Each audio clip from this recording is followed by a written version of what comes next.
ברוכים הבאים להרצאה על הקסם בעולמות של סטודיו גיבלי. נדבר קצת על קסם, נדבר קצת עולמות ונדבר קצת על העולמות של סטודיו גיבלי.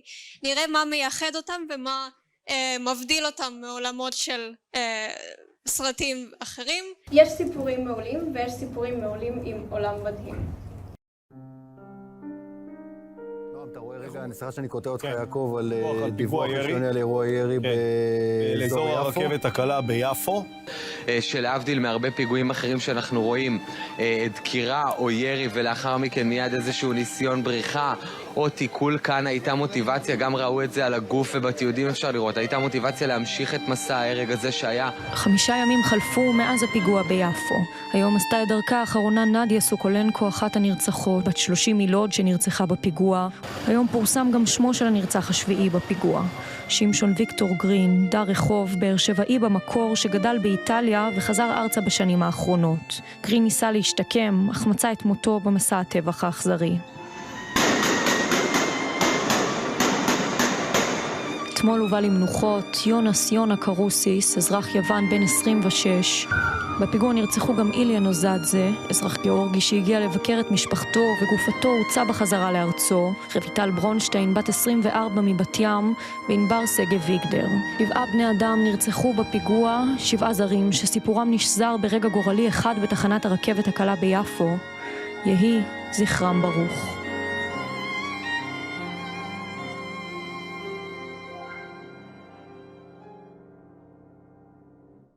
קצת מילים עליי, אני נייבי ברד, אני יוצרת קומיקס מדע בדיוני ופנטזיה שכולו גם מלא בעולמות לא אמיתיים ומוזרים. זה השתי החוברות שלי שיש גם בחוץ בדוכן של קומיקס CG, וחובבת עולמות לא קיימים בכללי, כמו שאפשר לראות גם מהקוספליי שלי שהוא מאוד מתאים להרצאה.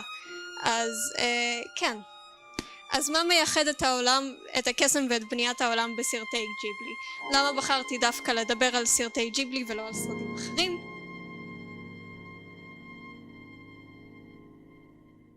רויטל היא מאוד טובה לאנשים, היא ילדה לב, אין מילים. מתי שהיא כבר בגיל 13 או 14 חזרת הביתה מבית ספר, אמא לעשות לך תה, לעשות לך קפה, מה צריך לעשות, היא כל הזמן שואלת איך את מרגישה. אני השקעתי בה המון מבחינת הידע, מבחינת כל חוקים שהיו מסביב אני נתתי לה כדי שהיא תבחר מה שטוב לה. במקצוע שלי אני איש מחשבים, אני עבדתי 25 שנה בהייטק ואני ביקשתי ממנה שתלך ללמוד מחשבים כי אני אמרתי לה אוקיי, ציורים, ספרים זה טוב אבל את צריכה שיהיה לך עתיד בטוח והמחשבים זה עתיד בטוח. למרות שהיא מעדיפה לכתוב ולצייר, היא הלכה למקצוע הזה בשבילי והיא התחילה ללמוד באוניברסיטה, מאוד הצליחה שם. היא למדה דאטה סיינס. בסופו של דבר היא למדה בציונים 95 פלוס. כל הפרופסורים שלה יבואו אליי הביתה ואמרו שלא היה סטודנטית כאלה. בגלל שהיא מאוד דייקנית, מאוד פרפקציוניסטית.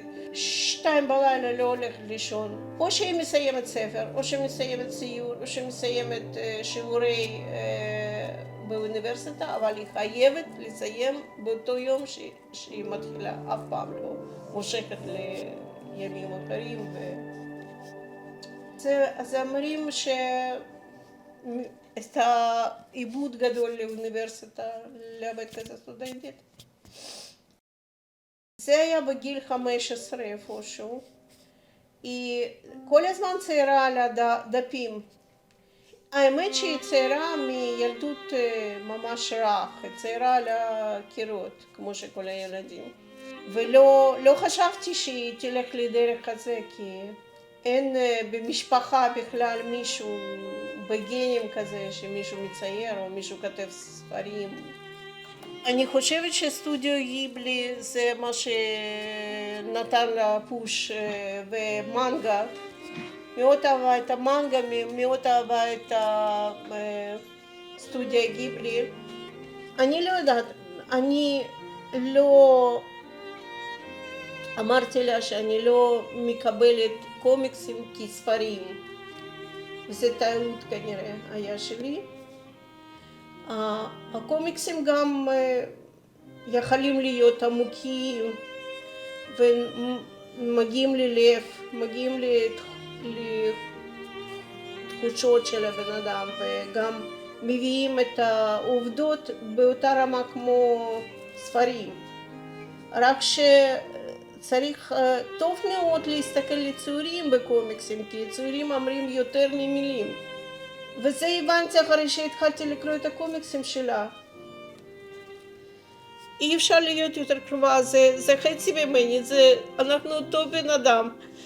אני, למשל בחיים שלי, אתם יודעים מה זה רוסיה ומה זה השכלה רוסית ומה זה כללים שם. היא למדה אותי להיות יותר טולרנטית. היא למדה אותי להיות יותר טובה לאנשים לא רגילים. היא תמיד מתעקשת מתי שיש סרט שהיא אוהבת שאני אסתכל אותו. ואחר כך כדי שאנחנו יכולים לדבר ביחד. קיצור, עד גיל מסוים אני למדתי אותה. אחרי שהיא 18, היא התחילה ללמוד אותי. והייתה מאוד עקשנית כדי ללמוד אותי, כדי להביא אותי לעולם שלה.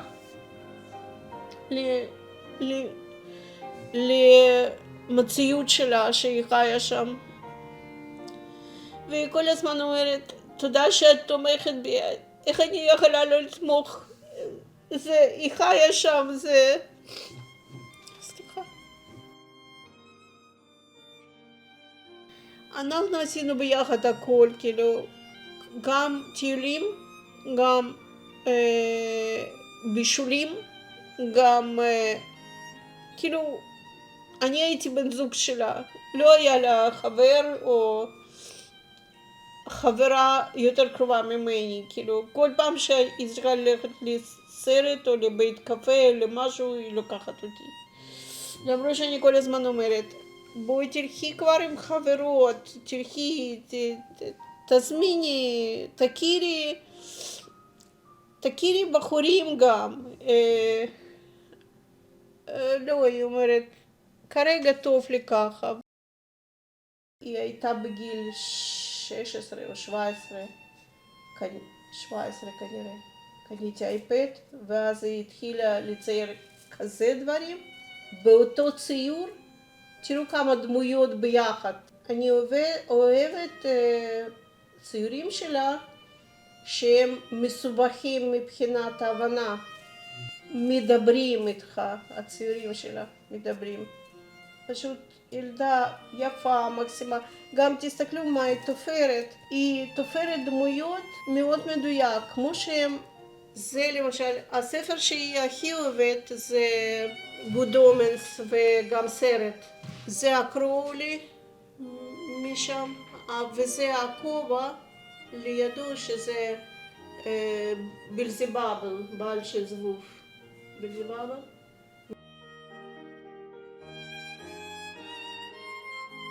הקומיקסים שלה קנים, אנשים קנים בגדול, הם היו מוכרים אותם בקמיקזה גם. היא נתנה שם 40 עתקים של הקומיקסים, היא מדפיסה לבד בבית דפוס, ולא נשאר, כל 40 מכרו כמעט באותו יום. וגם כן היא משתתפת בכל מיני אגודות בחול, כאילו בלונדון יש את הקבוצה שקוראים לו VIP קומיקס, שהיא גם מכניסה לשם קומיקסים ומדפיסים באנתולוגיה של הקומיקסים. פעמיים הדפיסו, יש לי רק אחד, שני עוד אין לי, אבל הבטיחו לי לשלוח. מה שאני עבדתי בהייטק מאפשר לי לנסוע לחו"ל הרבה פעמים, כאילו אנחנו עברנו חצי עולם ביחד. הכי מרגש את הקטע שהיינו ביפן, האמת, כן. היינו בסטודיו גיבלי ביחד, כן, סוף סוף היא הגיעה לשם, ועשינו טי סרמוני, וכאילו כל מה שהיא חלמה לפני וזה. אפשר לדבר בלי סוף, אבל כאילו כזה בוץ' זה פשוט נגמר לחיים, זהו. היא, קודם כל היא רצה שאני, היא יודעת שאני חייתי בשבילי בלבד, בשבילה. היא רצתה שאני אעשה משהו בשבילי. אני אומרת לה, נו בסדר, מתי שאת תמצאי איזשהו חבר ותעברי לגור בנפרד, אני אעשה משהו בשבילי, לא תעשי משהו בשבילך. אני לא רגילה לעשות משהו בשבילי.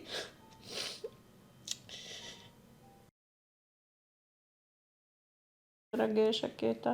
זה חבר'ה מקומיקסים, כל אחד צייר את הנאבי בירד משלו, עשו את זה במתכת והביאו את הלוח הזה לגילוי מצבה. היא עשתה את זה מאפוקסי. שניהם. ודובי אני הכי אוהבת הארי פוטר. זה ספר שאני הכי אוהבת. ורציתי מאוד לקנות, היינו בוורנר סטודיו בלונדון, ורציתי לקנות, זה עלה משהו 200 פאונד דובי. והיא אומרת, אל תקני, אני אעשה לך, ועשתה לי ליום הולדת את זה. דרקוני עשתה בגלל שזה שנת לידה שלה, וגם שנת של מוות, לצערי. היא לא יודעת את זה. והיא חושבת שזה הביא מזל.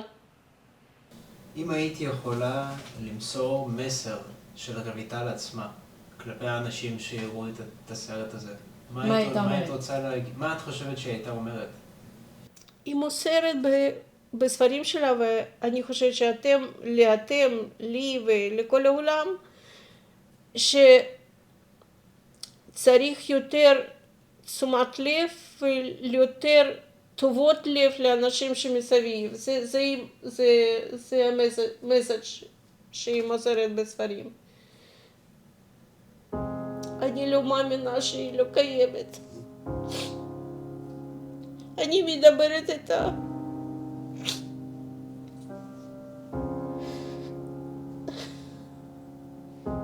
אני חושבת אולי יש כמו בסרטים פנטזיות, מציאות כאלה שהיא קיימת שם. שאנשים בדרך פורטל מגיעים למציאות אחרת.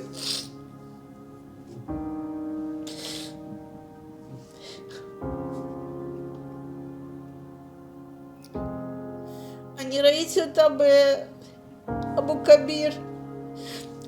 כל הזמן שאני תופסת לעצמי שאני לא מאמינה שאין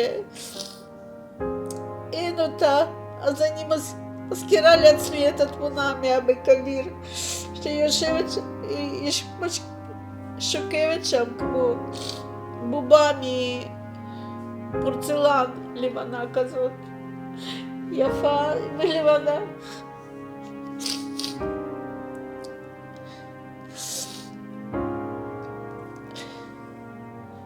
אני כל הזמן חשבתי שאני בגיל מסוים כבר, אני ילדתי אותה מאוד מאוחר. זה היה מתנה משמיים שילדתי בכלל. בגיל כזה כבר אי אפשר ללדת ילד ראשון.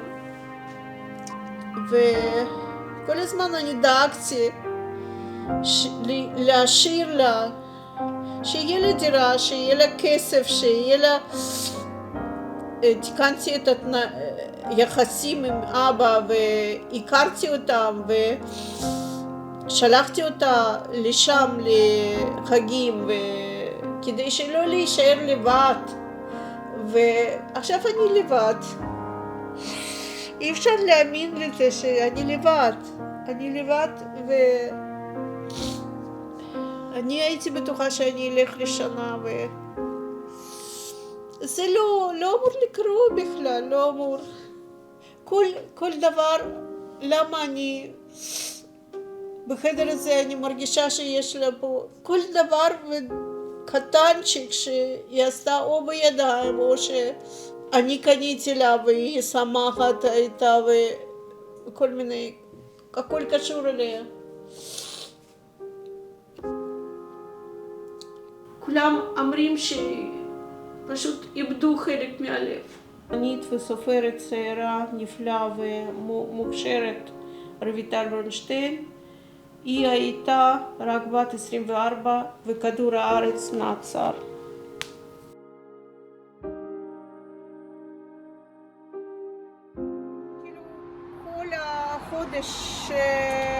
כל חודשיים כבר עבר, כולם בוכים, כולם מנסים לעזור לי וכולם אומרים שהעיבוד הוא ענק.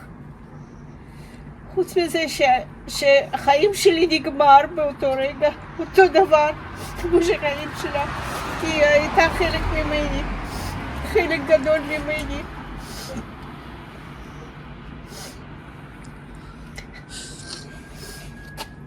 היא הייתה בת של אמא,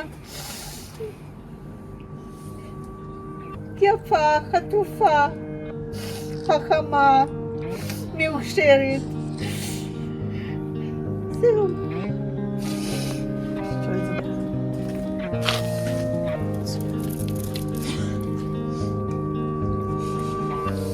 המסע הקסום הזה מראה לנו איך הדמויות מרגישות בכל שלב במסע, איך הן מתמודדות עם הקשיים האנושיים שלהם ומתגברות עליהם. ואנחנו מרגישים את המסע האנושי הזה כשאנחנו מרגישים את הקסם. ודרך הקסם הזה, המסע הזה נפתח לדרך שבה כל אחד יכול להבין אותו, בלי להסתמך בפרטים קטנים, בלי להסתמך על מצבים ספציפיים. ובעזרת הקסם ובעזרת בניית העולם ובעזרת העובדה שהם לא הגיוניים, אנחנו מרגישים את המסע האנושי ואנחנו מרגישים איך לעבור אותו. סיכום! סרטי ג'יבלי מסתכלים על הרגשות של הדמויות שלהם, על האופי שלהן ומה הן עוברות. הם בונים את העולם ומשתמשים בקסם קליל כדי להביע את הדמויות והרגשות שלהם ואת משמעות הסיפור. הם לוקחים אותנו למסע האישי של הדמויות שמוסבר לנו בצורה קסומה. זהו, תודה על ההקשבה.